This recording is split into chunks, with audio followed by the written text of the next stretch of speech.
Hey, we're back. It's me, Jeff Johnson, and Claude Faitier. How are you guys? your two favorite homies who love film. Mhm. And today, Claude picked the show we're going to talk about today, and that is, You picked the show. was it my choice? It was your choice. It It was was my your choice. choice. I agreed to it. Oh, I picked it this time. yes, you did. Yes, It's you the did. Joker. You. It's Yeah, the yeah. Joker. You. I lost my picking privileges after that He did. last one, so that's why. Yeah. He did. Yeah. I wish I had picked this. Yeah. Yeah, he I'll did. take credit. He did lose his choices. Reward me for good stuff. I'll be. So we picked. So I picked the Joker. Yes, you It's did. in heavy rotation now, so most folks should be able to get access to see it. Um, it won an Academy Award for Best Actor for Mr. Joaquin. I want to make him a member of the Bulls. If only that Bulls team kept going. Yes. So it's Joaquin Phoenix, the other Joaquin. Mhm. Um, uh, and so that's what we're covering now. Straight off the top, my initial reaction review when I came out the theater, I said it when I walked out of the theater that this was 75% a very great film, 75%. And then watching it again, I watched the stopwatch so I could see if I was mathematically correct, and I was almost mathematically correct. Ladies and gentlemen, you only need to watch this thing if you really want to say this is great.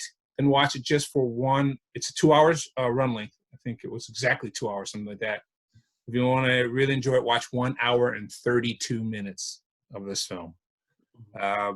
In the trailer, they show the Joker from DC Comics in the full purple suit, dancing down a flight of stairs in full regalia. When he hits the bottom of those stairs, yeah, that's about it. You're done. You can say, just hit pause and then say to yourself, wow, that was a great film. I really, really enjoyed it. This is wonderful, because I did. I liked the gritty New York.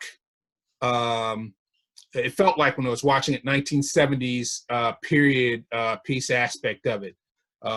It reminded me of other films. It reminded me of the great directors who made gritty films of New York, of how hard it was and how tough it was to live in New York at the time. It made a lot of references to things that you saw, films you saw in the past that were great about people trying to eke out a living in a tough big city of New York.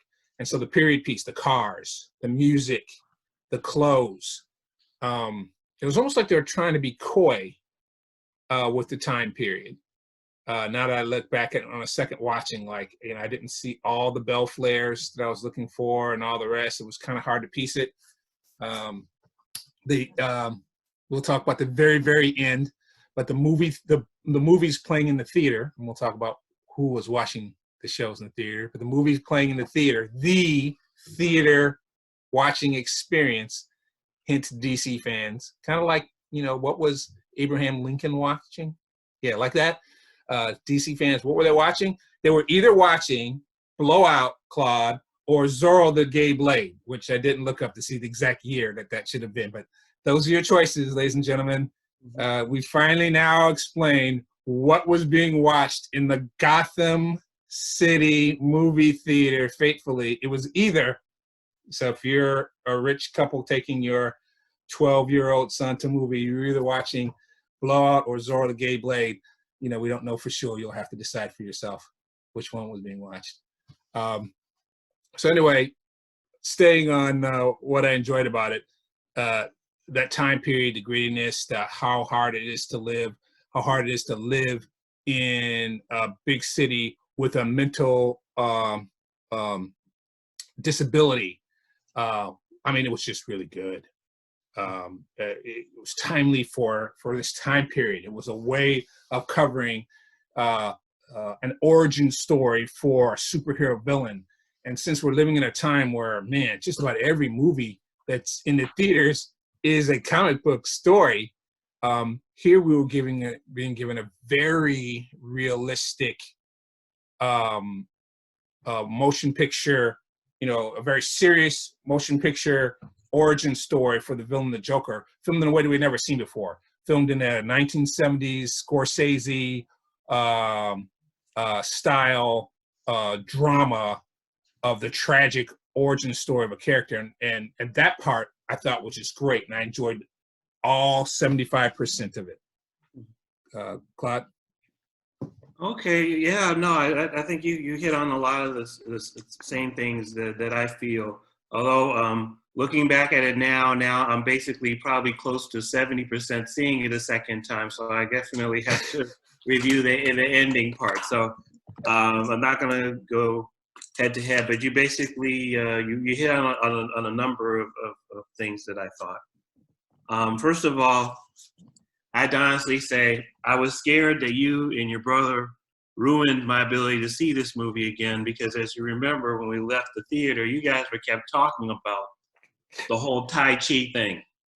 And I was basically, I was honestly just like, okay, did the Joker know Tai Chi? I didn't hear anything like this. And it was just like, what the hell was all this Tai Chi stuff? But I completely trusted, you and your brother, were definitely dead on. So it wasn't a matter of I didn't think that you didn't see Tai Chi and it wasn't there.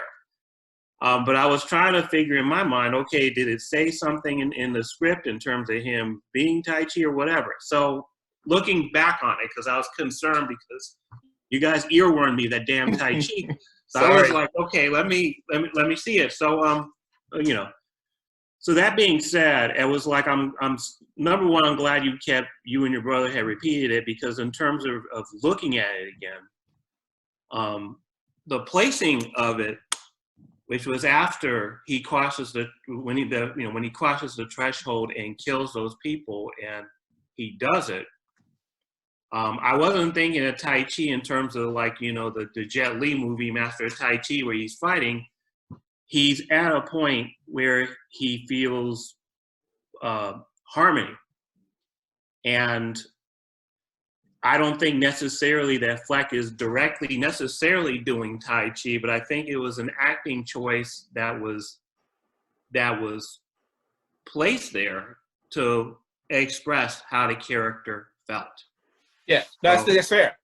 So I thought, honestly, to me, I wouldn't be surprised if it was something that was improvised, and I think it adds a level of actually genius, because at this point is when he realizes that his character in essence exists in this world. I'm glad you brought that up. I was actually glad. I was like, okay. I said, okay, Jeff. I was like, you and Brian did not F this up for me, so I was definitely glad about it. And just overall, I have a lot of praise for the movie, because it's like you said, it's we've seen a lot of comic book movies that came out, and in essence, this movie is more in a way of an homage to like Martin Scorsese's New York than being necessarily a comic book movie. The production design definitely echoes the 1970s New York, the one that you saw like in Taxi Driver, and for a bit of fan service and self-reference, the King of Comedy, in which a younger Robert De Niro plays Rupert Pupkin, who's trying to be, in his mind, he wants to be the next big thing in comedy, and he kidnaps, he also in a way victimizes a late night talk show host who he worships. Yes. And, but also the other thing is that it had, to me, echoes of the Dark Knight, because it wasn't just a movie, and then it was really an attempt, in my opinion, to be a film. So it wasn't just supposed to be a couple hours of something to do. This was a very much, in my, it came off to me as a character story, And revisiting it, I honestly was feeling just incredibly bad for the character because, he basically was, and he was basically someone who was looking for help, looking for any type of father figure, and any person, any system that was there basically let him down. Yes. Especially the male figures. There were a couple of people who were, an interesting choice. The African American women were, to certain degrees, either attempted to be support or were, I don't want to give away spoilers, but were supportive forces in terms of how he was trying to define himself. Yes. But, other characters, the co-worker who betrays him, the boss at the work, who, basically in essence, punishes him because because Arthur Fleck got beaten up in the street, the mom's delusional image of who Thomas Wayne was. And then the moment when they're first looking at the Murray Franklin show, and he has that fantasy of Murray Franklin, welcoming him into the show and basically embracing him embracing him. Embracing him and saying he wished he had a son like him. Yes. I mean, this definitely just, it was really a fascinating ride. And, it was just like, oh man, but each and every one of those people or situations in life, he falls through the cracks. It's done the way it's done. I mean, it's again plotted out well, but the character study definitely takes it to a different level. No question about it. And thank you for reminding me that we saw this with Brian. Now it's just like, man, Brian's gonna be mad. He's gonna be all messaging like, how come you're gonna do the review without me when you saw it with? You know what? Yeah, we could call him. Sorry, Brian. I completely forgot about how much Brian and I were geeking out of the Tai Chi Chuan piece, but again, like we've said before, gotta prove I'm smart. I'm smart. I know that. I spotted it. Watching the second time. So again, we love film. I already given my review, but we always say what's good and still pick apart on things that we're critical. And I don't remember. We were probably critical about the Tai Chi Chuan, right? Because we're like, how the heck did he know it? When did he learn it? Right? Yeah. Mm-hmm. And so again, was it genius and ad lib? My understanding is the dancing was an ad lib or added by the actor. Okay. Mm-hmm. And ladies and gentlemen, when you watch this film, the whole time watching this film, when we walked out of the theater, we're like, okay, this guy's just going for an Academy Award. And he was. And it paid off. He was reaching for it. There's sometimes when you watch a performance and you're just like, okay, a person lives the whole life of a famous character, kisses the baby, oh, cries, oh, happy, oh, in love, oh, sad. I'm going to get all the emotions. I really want to win this thing. Yeah, you feel it the whole time that this Joker is going for it. He's going for it. No pun intended, Joker. This person is going for an Academy Award, right? And you could feel it the whole time. And is it a criticism?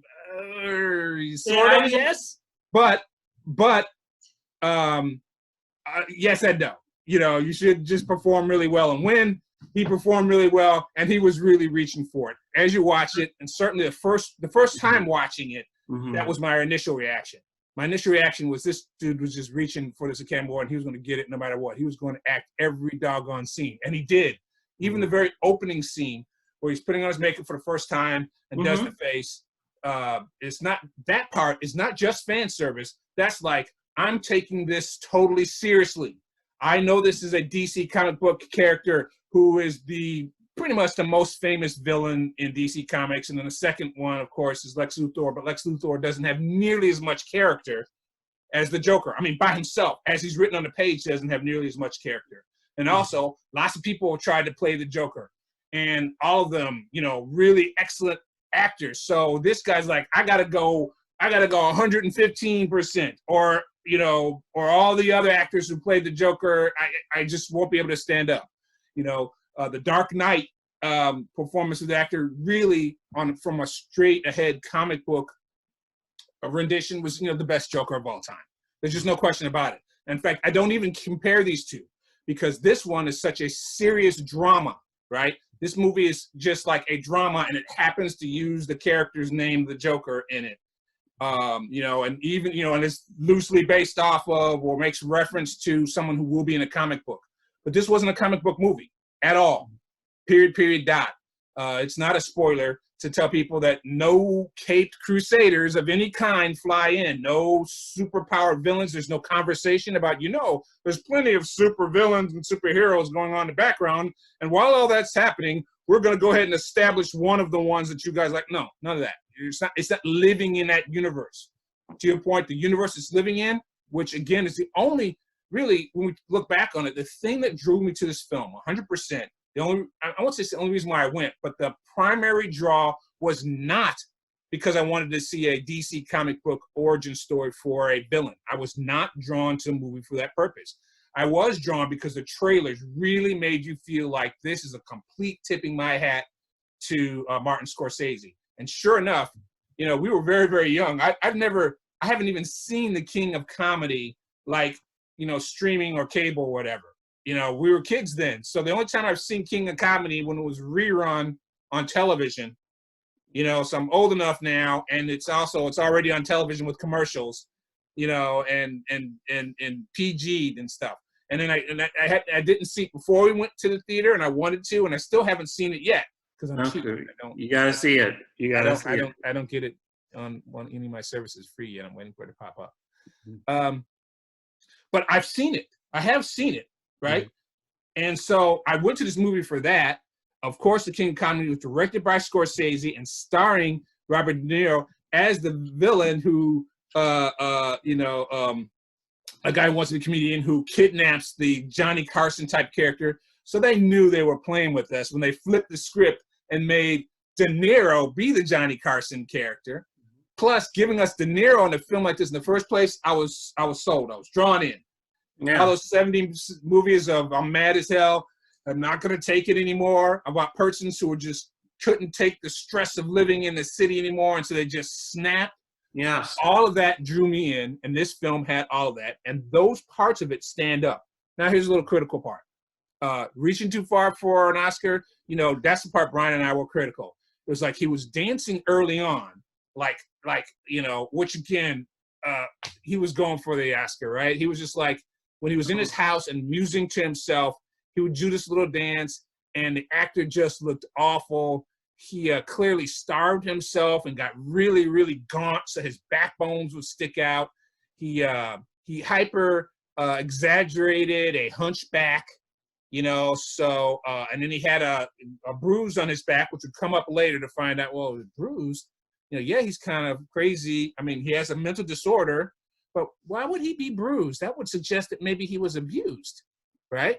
Right? And there was no signs of that. He's taking care of his mom, who's ill. So now it's giving you a little backstory. He also got beaten up in the beginning of the movie. He did get beat up in the beginning of the movie. So that could be where the bruise came from. Yeah. Or it suggests that he's been beat up before many times. Yeah. And again, why is he hunchback? Was it just a birth defect? Or has he been more abused than that over time? All of those clues are being brought out to you by this actor who starved himself so he would be totally bony, but was perfectly happy and comfortable to have his shirt off all the time. And then at the beginning, and then he would dance to himself, right? He would, you know, again, a part of maybe a catatonic mental disorder to control himself, but it was just a regular dance. So my criticism, which Ryan and I were getting. Well, I know that. Are you talking about, like, for example, the first time he was dancing when it was after he visited the mom?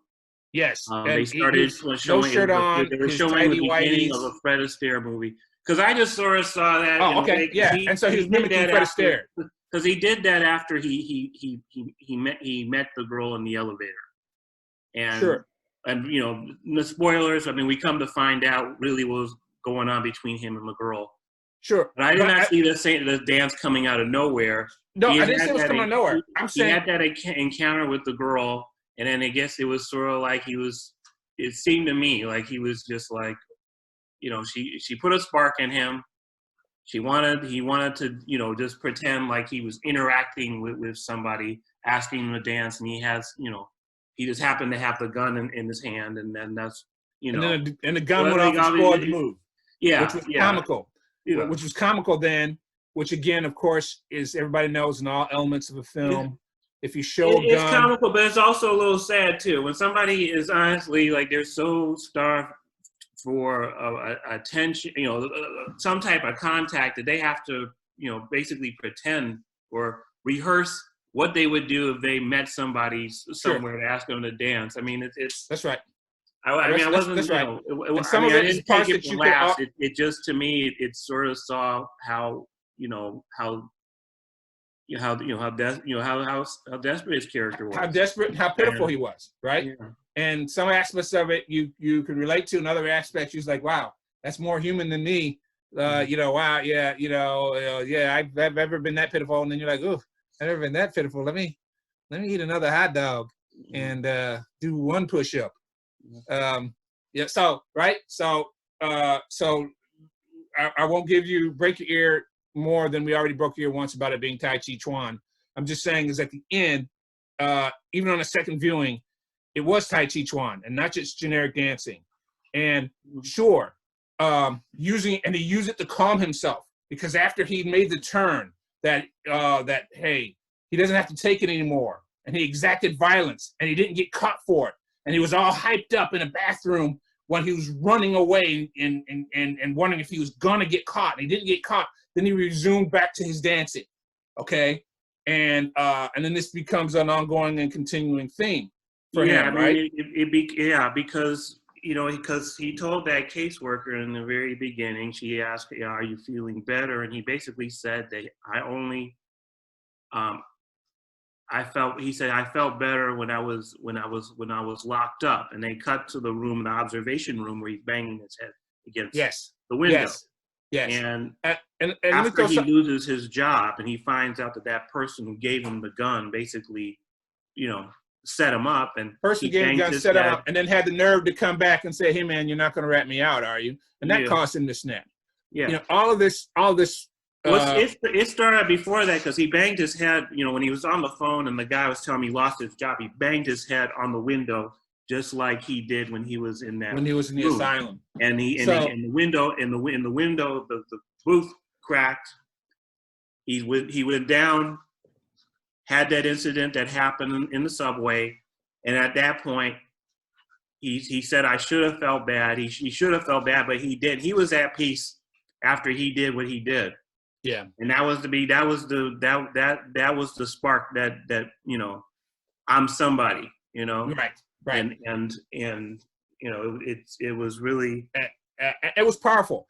And again, if it was an ad lib, a powerful twist on the narrative of who the Joker is, right? Because the Joker, about for the average comic book reader who have ever seen anything about Batman, knows where he's the Joker, and he has this creepy laugh, and he's totally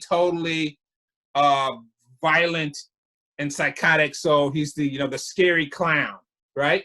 And here, this actor gives us a whole new twist. Oh yeah, but he has a little self dance. And they gave us the meaning of his dance. That's new. That's totally original content to comic book lovers, and it's excellent. It's excellent. In fact, if you want to take a little bit further about the genius of the young man, and then I am going to come back and be critical of him and the film. I said it was 75% great, and this is the great part. That's great. He gave us a whole new thing, that the Joker doesn't just laugh; he dances. Awesome. Never saw that before. I haven't seen every Batman comic and book, and there's lots of them. There's lots of performances of Joker, but that seems like an original piece, and that's excellent. What else is excellent? Don't let me lose my thought. It's his dance. He did something else. Oh, just the whole fact that actually we totally rebranded what the laugh was. Mm-hmm. Yeah. And I'm like, excellent, and I'm sure that the fans accepted it. Certainly, audience accepted it. We immediately took him, the Joker laughing, and you think, well, no, it's just the evil laugh before I do something sadistic, right? No. No. You know, that's too simple. This movie is much more of, like you said, a character study and much more heart-wrenching than that. It is not just him laughing because he's psychotic and he's about to do a psychotic thing. No, right off the bat, it's a tick. It's an example of his mental disorder. He can't control himself. And when he's laughing, it's not just because he's about to do something evil. It's because he's really, really upset. Yeah, it's really upset. He's not in control of it at all. And it's a byproduct of the fact that we don't know exactly what happened to him, but we know that he had been a victim of abuse. So it creates more of a sympathetic reason as to why, you know, he's doing what he does. And so every time he does this laugh, which again, the actor does an excellent job with coming up with this, you know, unique and creepy laugh. When he does the laugh, it moves from just a very superficial, he's a psychotic person, he's about to do something evil, to, oh man, that's heart-wrenching. And something else is heart-wrenchingly upsetting this guy. I wonder which part of the storyline is doing that. And then you have to pay attention. You're like, oh man, he was trying to cheer up a kid, and the lady on the bus totally like, leave my child alone. And he had a friend who's one of the fellow clowns, and his friend made fun of the little person, the dwarf person, and so he laughed at that. But even that early stage in the movie, we've now figured out that his laugh is, again, when he's going through something emotional and not him being sadistic. No. And so just how the genius of this film, when you saw it in the trailer, he laughed and you're like, oh, Batman, the Joker, he laughs, and they showed him laugh and then stop in the trailer, and you thought, yes, sadistic. When you watch it in the movie, he laughs and then stops because no, it's a mental tick. It's a disorder. He is not laughing at his friend. He is upset that somebody insulted his friend. And whenever he has an emotional stressor or some type of trauma going on, he does his laugh. And once the trauma at least calms down a little, he can get control of it. It switches off like a switch, and he goes back to normal. And you say to yourself, wow, that's not normal. That's weird. Yeah, it's mental disorder. That's what it is. It is not just simplistic.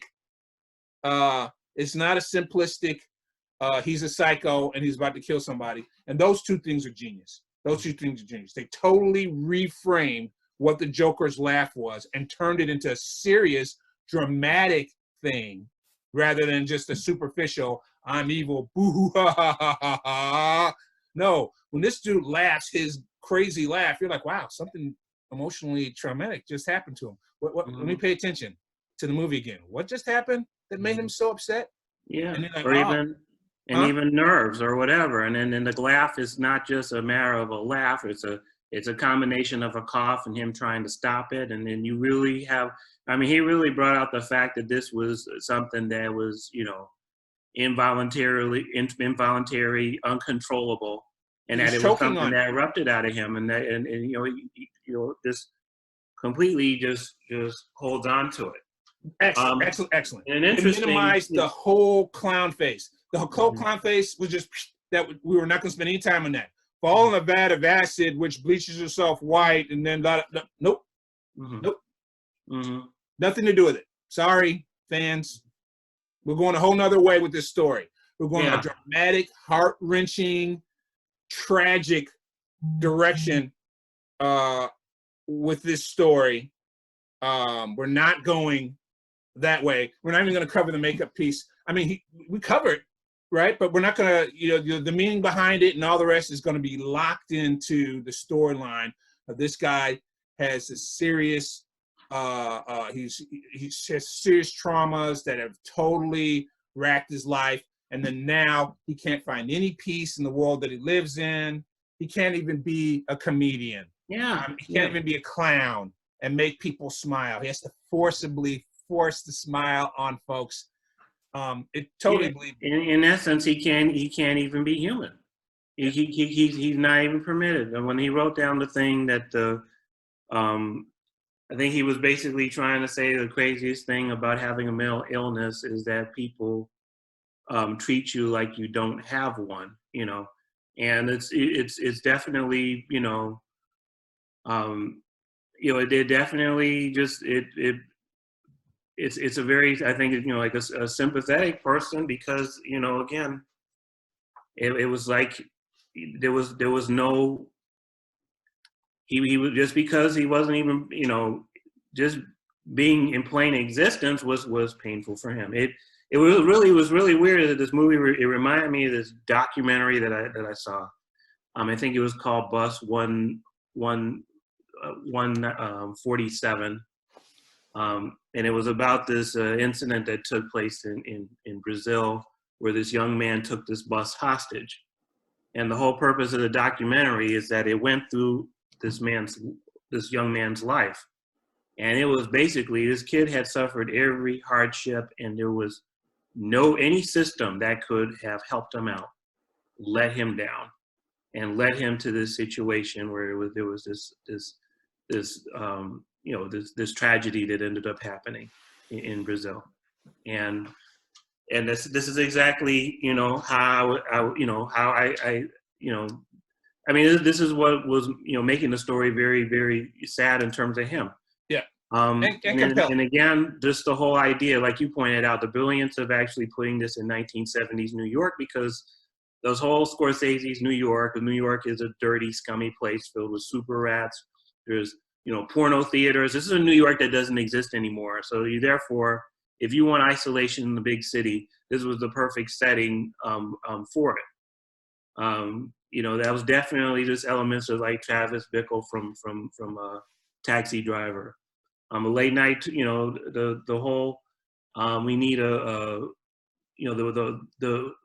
beginning of Reagan economics, with Thomas Wayne being an asshole. If you're not doing anything for yourself, you must be a clown. This was like a perfect, it was a perfect storm. And what's really curious is I think this, in a way, going back to the whole homage to Scorsese had basically put on the record, he, number one, never looked at any of the comic book movies. And, because those, the Marvel universe, all those movies, he just sort of sees them as theme parks. But this movie is not a theme park. No. And it's so funny that, basically he's rejecting, he's rejected this theater probably just like the way, the Joker's real father in a way had rejected him in a way, It just sort of takes on, that had nothing to do with the filmmaking, but it's just a little interesting thing it's interesting, right? It's Scorsese a product beyond what the actor did, Yeah. So he crushed it. He went for it, and they gave it to him. Yeah. I didn't do the research on how many times a person got a best actor for a comic book. I think it's probably 0. Well, it's 2 times for the Joker, my man. That's 2 times for the Joker. Nobody playing the Joker. And that goes back to that whole golden rule: a hero is only as good as its villain. Yes. It's like it. And I'm not going to say that he was necessarily hunting for the Oscar, but I think he knew that he had to bring it.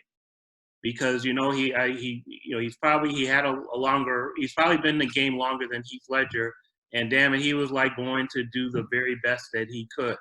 Yes, so that he could get it. And so here's. So I mean, I'm not gonna say that because I don't, he doesn't come off as being one of those people like, oh, I want the prize. I think he does want to, number one, entertain or do things to push the level, and he definitely pushed it to another level. He did. And it's also just interesting because the director Todd Phillips, I mean, he's done like a lot of different comedies. He did Road Trip, which was fun. I don't know if have you ever seen Road Trip? Okay. Yes. He did Road Trip, Old School, Starsky and Hutch, and I guess if he was gonna, the fact that he was able to get a superhero movie based on comedies is interesting, but it's also just interesting that he gets a character that's based on joke telling, because it's like it's like a reverse. So there's that one character in the Woody Allen movie that said, comedy is tragedy plus time. his career is like comedy plus time leads to him making a tragic story. Sure. You know, about a comedic person, and so Sure. Sure. You know, Which is why, again, and then now we get close to the end, I'll say, well, what about the other 25%, Jeff? Which is why 75% is great in ways that we just described. That, yeah, you know, a comedy director does a Martin Scorsese loving 1970s gritty New York, authentic, character developing, awesome film that is in fact a tragedy. And then all of a sudden, he says that it is during the film, and that's perfectly fine. He goes ahead and says it is, and it's perfectly fine. I won't commit comic book sacrilege by saying that this is a better Joker. I said it before. It's totally different. One of them was a comic book movie, which still, even as we've made it all these other comic movies, The Dark Knight still, you know, I love a whole bunch. Marvel's been crushing it. They've been doing excellent films I love, but The Dark Knight's still the greatest comic book film of all time. Yeah, I'd honestly say. I mean, you know, I think Ledger, Warner Brothers. Because again, the Joker.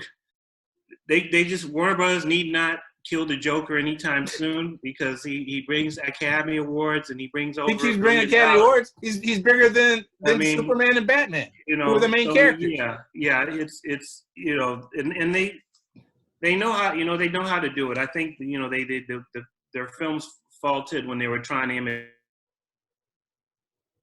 Say that part again. You digitally glitched. Maybe you said the film faltered. Some very good movies. The cartoons have been on top. You know, just yeah, no question about it. And so it is coincidental, not ironic. Coincidental. 2 Academy Awards for Best Actor, or 2 Academy Awards, Oscars anyway, given to persons who are playing the Joker.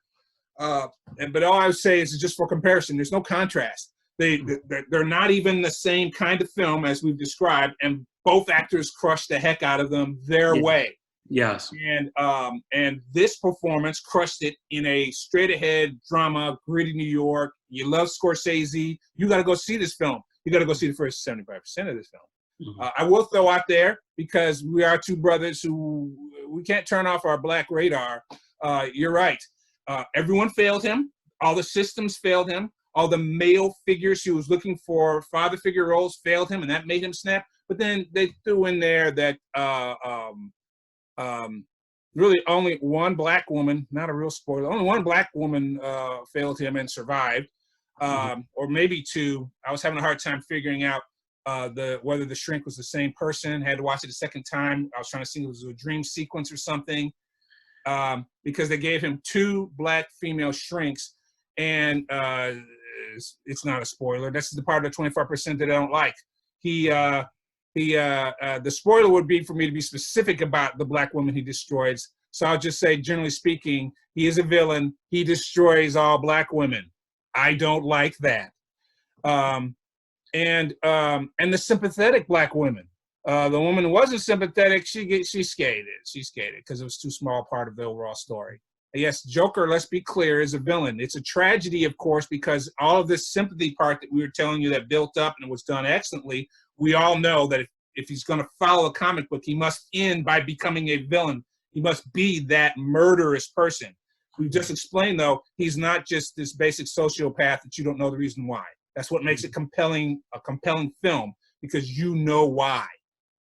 You know why. You know where it came from. You know why he's a killer. The laugh has nothing to do with being a sociopathic killer. Ha, ha, ha, I'm killing you. You now have totally reframed your mind what his laugh means in a deeper, more profound, it's worse, if you will. If you're human, if you have feelings, it's worse. His laugh is worse now than it ever was before because of this excellent performance. But I'm not digging how black women turned out.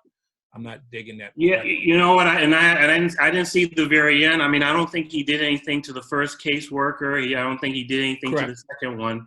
And I don't know, the last one. I have to see the last part. But I think there are certain fantasy elements in there because he wanted to go to Arkham, and that's where he felt like he was going to. Yeah, you have to try to figure out what happens at the end. Is it flashback? Yeah. Is it flash forward?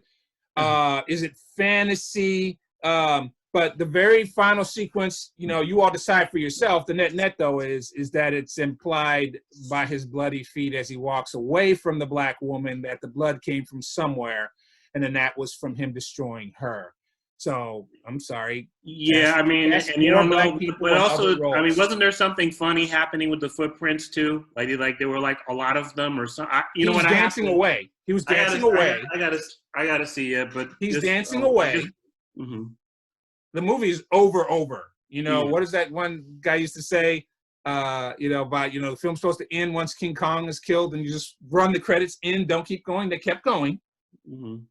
We're stuck in a Marvel comic Easter egg mode, so you're waiting to the very, very end. The story's over now, and they're still going.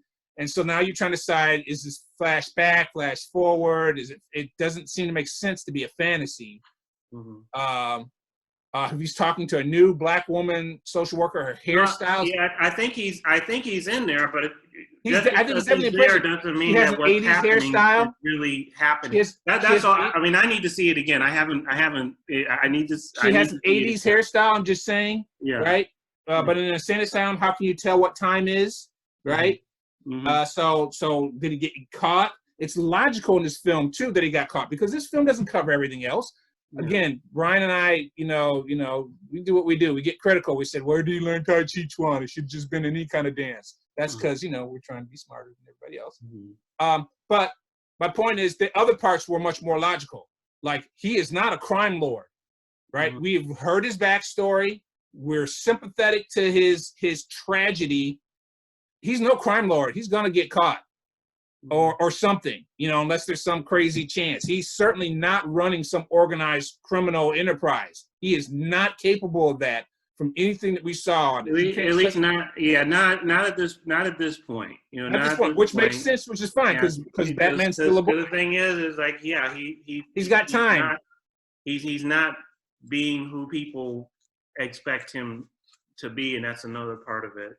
Correct. One more piece of praise I want to give this movie is it did something that where a lot of other artists would have messed up, which is that for the most part, I think a lot of the audience members probably created their own story in terms of who they thought the Joker was and everything. And the fact that he came up with a story, which one could say is an origin story or whatever, he came up with a story. And the fact that he successfully pulled it off, I think, is amazing, because one thing's for sure, and you accuse like the last 45 minutes of doing this, but it's you don't want to explain too much. Yeah. And that's the thing. And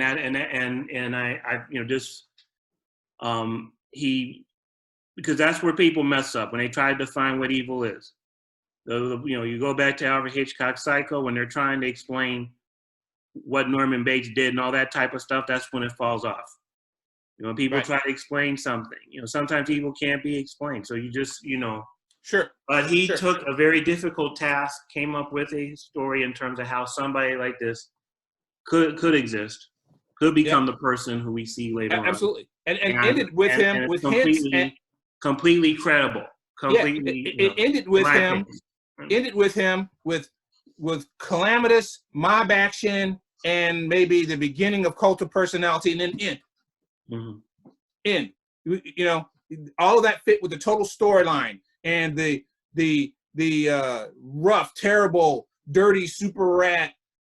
People aren't going to take it anymore in New York, which that part was pretty well established. Not extra well established. They just gave that to you. You have to accept it as is. Yeah, it was building. It was building. They peppered it throughout. Yes. But, the whole film wasn't about that. It was about him, and they didn't have enough time to give you the heat of the night, and it was building, and it was good enough. And then it all exploded, and it got around him. So, like you said, you don't have to explain all of it, and they did it right. Again, how does he become a guy so much that he can match up head to head with the second smartest person in the DC universe, who's the greatest detective of all time? How does it go from where right there to being able to match head to head against Batman? And first off, he got some time. It's not in this movie. Batman is a child now, and that's the last 25 minutes percent of this film, which is I won't say it's terrible, but it's wrapping up the story in the fan service. This is the part where they make it the DC villain character story in the last quarter. The film gets incredibly violent. So if you weren't prepared for that, it goes straight into the incredibly violent component of it, which, you know, is consistent with what the Joker is. He's an incredibly violent person, but we spent this whole time getting sympathetic and building up, and we know it's going to build up, but then it gets incredibly violent, and it gets incredibly DC comic book Batman storyline cleanup. Let's throw it all in the last few minutes. Let's stitch in some comic book fan service. Like, oh, that caused that, which caused that, which caused that. And did I mention that there's a guy in the bat and he's a man and Batman? Let's stitch it all together.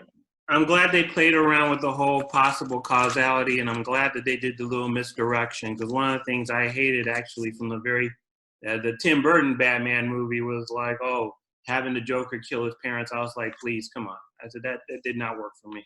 Right, they didn't back it up. So then having this whole idea that he could have been, you know, the son of Arthur, but then we come to find out the truth, and which is another, you know, betrayal. I mean, in essence, after, you know, finding out that truth, he doesn't have a father or a mother, you know, in his mind.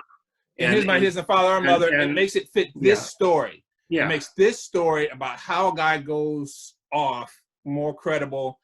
And like I said, you know, obviously you can watch the whole film, ladies and gentlemen. I'm just saying the first 75% is as great as we've described. Really, really, really great. I personally not as satisfied with the last 25% because it's not the same level of depth as far as I'm concerned. You know, once it heads toward he's extremely violent, and we've got a lot of Batman stuff that we've got to sprinkle into the story before we close. That part, not so cool with. You know, black women have to get it in the end. Not so cool with. Well, one. No, he didn't do the other two. No, one black woman. But yeah, I'm not as cool with. I mean, does that change this film? Does that ruin this film? No. 75% of an A plus 25% of a C for all the teachers out there. It's a decent overall grade. And so therefore, that's why the Joker's a good film.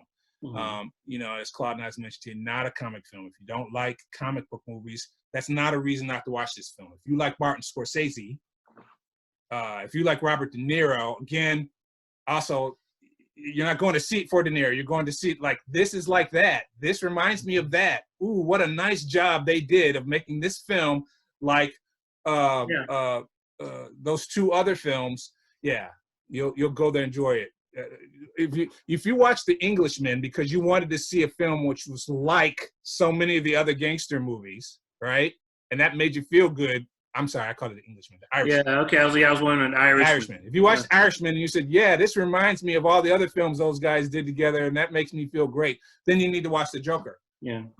And because that part has nothing to do with the DC Batman part. And if you're not into DC and Batman, you'll totally ignore the last 25% of the film. They'll be like, I wonder why they threw that other stuff in there. I'm not going to tell you to ignore it, but yeah, no, I actually have to see it again, so I'm not going to necessarily cape for it and say, but you know, that I'm just saying that this is, this is if you've seen comic book movies, this is a very good experience, and it's going to probably bring you sort of like back to Dark Knight territory in terms of someone who was trying to really make a film, you know, out of the material. No doubt. All right, that's The Joker. Let us know what you think about it. I'm Jeff Johnson. Claude Faitier. We'll talk to you guys next time.